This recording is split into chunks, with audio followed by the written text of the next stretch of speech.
America ও Iran পুরোদমে যুদ্ধ চলছে, জানিয়ে দেব হাতে থাকা সর্বশেষ আপডেট, আন্তর্জাতিক সংবাদগুলোর শিরোনাম, এরপর বিস্তারিত।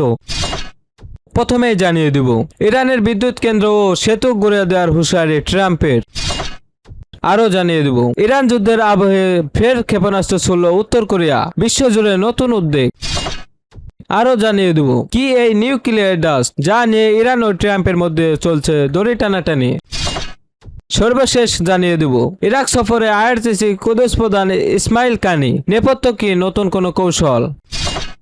ইরানের বিদ্যুৎ কেন্দ্র ও সেতু গুঁড়িয়ে দেওয়ার হুঁশিয়ারি ট্রাম্পের। হরমুজ প্রণালীতে উত্তেজনা বৃদ্ধির প্রেক্ষাপটে ইরানকে কঠোর ভাষায় হুঁশিয়ারি দিয়েছেন মার্কিন প্রেসিডেন্ট ডোনাল্ড ট্রাম্প। তিনি স্পষ্ট জানিয়েছেন, তেহরান যদি আমেরিকার প্রস্তাবে নতুন চুক্তিতে সম্মত না হয়, তবে ইরানের প্রতিটি বিদ্যুৎ কেন্দ্র এবং সেতু ধ্বংস করে দেওয়া হবে। সামাজিক যোগাযোগ মাধ্যম ট্রুথ সোশ্যালের দেওয়া এক পোস্টে ট্রাম্প এই কড়া বার্তা জানান। প্রেসিডেন্ট ট্রাম্প অভিযোগ করেন, ইরান গত মঙ্গলবার 14 এপ্রিল হরমুজ প্রণালীতে গুলি চালিয়ে বিদ্যমান যুদ্ধবিরতি চুক্তি চরমভাবে লঙ্ঘন করেছে। তার দাবি, ইরান বাহিনী একটি ফরাসি জাহাজ এবং একটি ব্রিটিশ মালবাহী জাহাজকে লক্ষ্য করে এই গুলিবর্ষণ করে। উদ্ধৃত পরিস্থিতিকে ট্রাম্প বিরূপের সুরে বলেন, ইরান সম্প্রতি হরমুজ প্রণালী বন্ধের ঘোষণা দিলেও মূলত মার্কিন অবরোধের কারণে তা আগে থেকে কার্যত অচল আছে। তার মতে ইরান অজান্তে মার্কিন নিষেধাজ্ঞার উদ্দেশ্য পূরণে সহায়তা করেছে। ইরানকে একটি ন্যায়সঙ্গত এবং যুক্তিসঙ্গত চুক্তির প্রস্তাব দেওয়া হয়েছে উল্লেখ করে ট্রাম্প বলেন, তেহরানের উচিত দ্রুত এই সুযোগ গ্রহণ করা, অন্যথায় সামরিক ব্যবস্থা গ্রহণের হুমকি দিয়ে তিনি জানান, মার্কিন বাহিনী অন্তত দ্রুত ও অনায়াসে ইরানের গুরুত্বপূর্ণ স্থাপনাগুলো গুঁড়িয়ে দিতে সক্ষম। শান্তি স্থাপনে ইরান ব্যর্থ হলে প্রয়োজনীয় ব্যবস্থা নেওয়াকে নিজের সম্মানজনক দায়িত্ব হিসেবেও অভিহিত করেন মার্কিন প্রেসিডেন্ট। এই হুঁশিয়ারির ফলে মধ্যপ্রাচ্যের ভূ রাজনীতিতে পরিস্থিতি আরও উত্তপ্ত হয়ে ওঠার আশঙ্কা দেখা দিয়েছে। ইরান যুদ্ধের আবহে ফের ক্ষেপণাস্ত্র ছুড়ল উত্তর কোরিয়া, বিশ্বজুড়ে নতুন উদ্বেগ। ইরান ও ইসরায়েলের যুদ্ধের উত্তপ্ত পরিস্থিতির মধ্যে আবারও শক্তি প্রদর্শন করল উত্তর কোরিয়া। রোববার 19 এপ্রিল সকালে দেশটির পূর্ব উপকূল থেকে সাগর বেশ কয়েকটি ব্যালিস্টিক ক্ষেপণাস্ত্র ছুড়েছে কিম জং উন প্রশাসন। চলতি মাসে এটি পিয়ংইয়ংয়ের চতুর্থ এবং বছরের সপ্তম ক্ষেপণাস্ত্র উৎক্ষেপণ, খবর রয়টার্সের। বিশ্লেষকদের মতে ইরান যুদ্ধের এই সময়ে পিয়ংইয়ং বিশ্বকে বার্তা দিতে চাইছে যে তারা আত্মরক্ষায় সক্ষম। দক্ষিণ কোরিয়ার সাবেক নিরাপত্তা উপদেষ্টা কিম কি জং বলেন, ইরানের পরমাণু কর্মসূচি নিয়ে যখন যুদ্ধ চলছে, তখন উত্তর কোরিয়া দেখাতে চাচ্ছে তাদের সক্ষমতা আরও সুসংহত।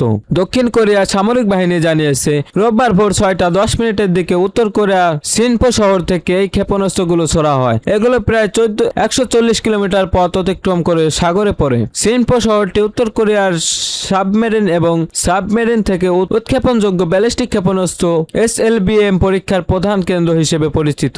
জাপান সরকার এই ক্ষেপণাস্ত্র উৎক্ষেপণের খবর নিশ্চিত করেছে। অন্যদিকে দক্ষিণ কোরিয়ার প্রেসিডেন্ট কার্যালয় ব্লু হাউস জরুরি নিরাপত্তা বৈঠক ডেকে জাতীয় সংঘের নিরাপত্তা পরিষদের রেজলিউশনের চরম লঙ্ঘন ও উস্কানি হিসেবে অভিহিত করেছে। আন্তর্জাতিক পরমাণু শক্তি সংস্থার IAEA প্রধান রাফায়েল গ্রোসি সম্প্রতি সতর্ক করেছেন যে উত্তর কোরিয়া তাদের ইউরেনিয়াম সমৃদ্ধকরণ সুবিধা বাড়িয়ে পারমাণবিক শক্তি অর্জনে অন্তত গুরুতর অগ্রগতি সাধন করেছে। মার্কিন প্রেসিডেন্ট ডোনাল্ড ট্রাম্প এবং দক্ষিণ কোরিয়ার প্রেসিডেন্ট লি জে মি উং উত্তর কোরিয়ার সঙ্গে আলোচনায় বসার আগ্রহ প্রকাশ করলেও পিয়ংইয়ং আলোচনার টেবিলে বসার আগে নিজেদের সামরিক শক্তি জাহির করার কৌশল নিয়েছে। কিম জং উন গত মার্চে ঘোষণা করেছিলেন যে পারমাণবিক রাষ্ট্র হিসেবে উত্তর কোরিয়ার মর্যাদা এখন অপরিবর্তনীয়।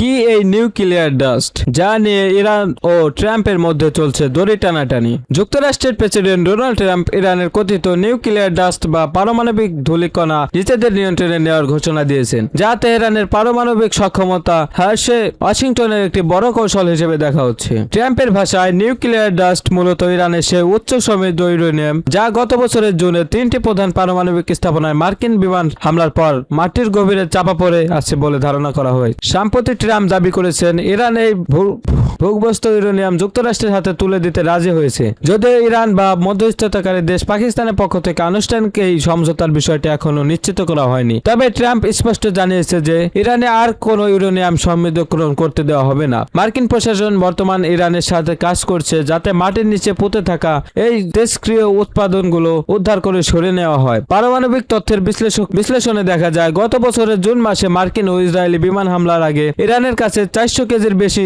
60% সমৃদ্ধ ইউরেনিয়াম প্রায় 200 কেজি 20% ফিসাইল উৎপাদন ছিল।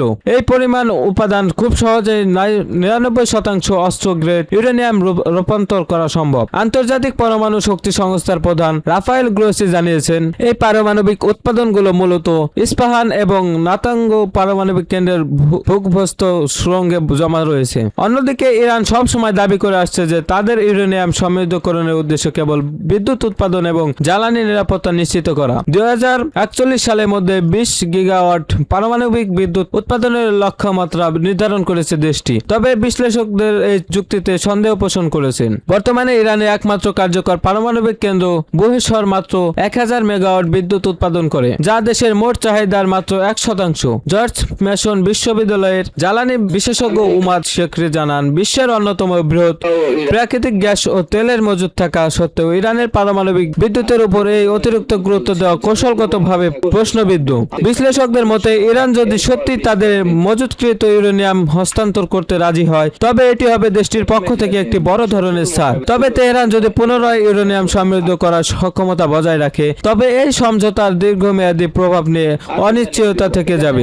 বর্তমান ট্রাম্প প্রশাসন এবং তেহরানের মধ্যে এই পারমাণবিক অচলাবস্থা নিরসনে আলোচনা চললেও এর চূড়ান্ত ফলাফল নিয়ে বিশ্বজুড়ে কৌশল বিরাজ করছে। ইসলামাবাদে পৌঁছালো মার্কিন প্রতিনিধি দল। ইরাক সফরে আইআরজিসি কুদস প্রধান ইসমাইল কানি। নেপথ্য কি নতুন কোন কৌশল? মধ্যপ্রাচ্যে চলমান অস্থিরতা এবং মার্কিন ও ইরান যুদ্ধবিরতি পরবর্তী পরিস্থিতি পর্যালোচনা হঠাৎ ইরাক সফরে গেছেন ইরানের কুদস ফোর্সের প্রধান ব্রিগেডিয়ার জেনারেল ইসমাইল কানি। শনিবার 18 এপ্রিল বাগদাদে পৌঁছে তিনি ইরাকের শীর্ষ রাজনৈতিক নেতা এবং সশস্ত্র গোষ্ঠীগুলোর প্রতিনিধিদের সঙ্গে রুদ্ধদ্বার বৈঠক করেছেন। বার্তা সংস্থা এএফপি কে দেওয়া এক বিবৃতিতে ইরাক ঊর্ধ্বতন কর্মকর্তা এই সফরের বিষয়টি নিশ্চিত করেছেন। 8 এপ্রিল যুক্তরাষ্ট্র ও ইরানের মধ্যে যুদ্ধবিরতি কার্যকর হওয়ার পর এটি ইসমাইল কানির প্রথম বিদেশ সফর। ইরাকি কর্মকর্তাদের মতে, কানির এই সফরের মূল উদ্দেশ্য হলো আঞ্চলিক উত্তেজনা প্রমোশনে তেহরানের মিত্রদের সাথে অবস্থান সমন্বয় করা। বিশেষ করে এই সংবেদনশীল সময়ে ইরাকের নিরাপত্তা পরিস্থিতি যেন অবনতি না ঘটে সেদিকে নজর দিচ্ছে ইরান। বর্তমানে ইরাকে নতুন প্রধানমন্ত্রী নির্বাচন নিয়ে তীব্র রাজনৈতিক অচলাবস্থা চলছে। শিয়া দলগুলোর জোট কোর্ট অডিশনের ফ্রেমওয়ার্ক সাবেক প্রধানমন্ত্রী নুরি আল মালিককে পরবর্তী প্রধানমন্ত্রী হিসেবে মনোনয়ন দিলে মার্কিন প্রেসিডেন্ট ডোনাল্ড ট্রাম্প কড়া হুঁশিয়ারি দেন। ট্রাম্প স্পষ্ট জানিয়েছেন, ইরান বা ঘনিষ্ঠ মালিকি পুনরায় ক্ষমতায় ফিরলে ইরাকের উপর সব ধরনের মার্কিন সহায়তা বন্ধ করে দেওয়া হবে। এই পরিস্থিতিতে রাজনৈতিক দলগুলোর মধ্যে মতপার্থক্য ঘুচিয়ে একটি সমঝোতায় পৌঁছানো কানির সফরে অন্যতম এজেন্ডা। ইরাকি রাজনৈতিক সূত্রগুলো অভ্যাস দিয়েছে, ট্রাম্পের হুমকির মুখে এবং কানির মধ্যস্থতায় কোঅর্ডিনেশনের ফ্রেমওয়ার্ক হয়তো খুব শীঘ্রই মালিকের পরিবর্তন নতুন কোনো প্রার্থীর নাম ঘোষণা করতে পারে। মধ্যপ্রাচ্যের এই জটিল সমীকরণে ইরাক যাতে নতুন কোনো সংঘাতের কেন্দ্রে পরিণত না হয়, তেহরান এখন এই চেষ্টায় চালাচ্ছে।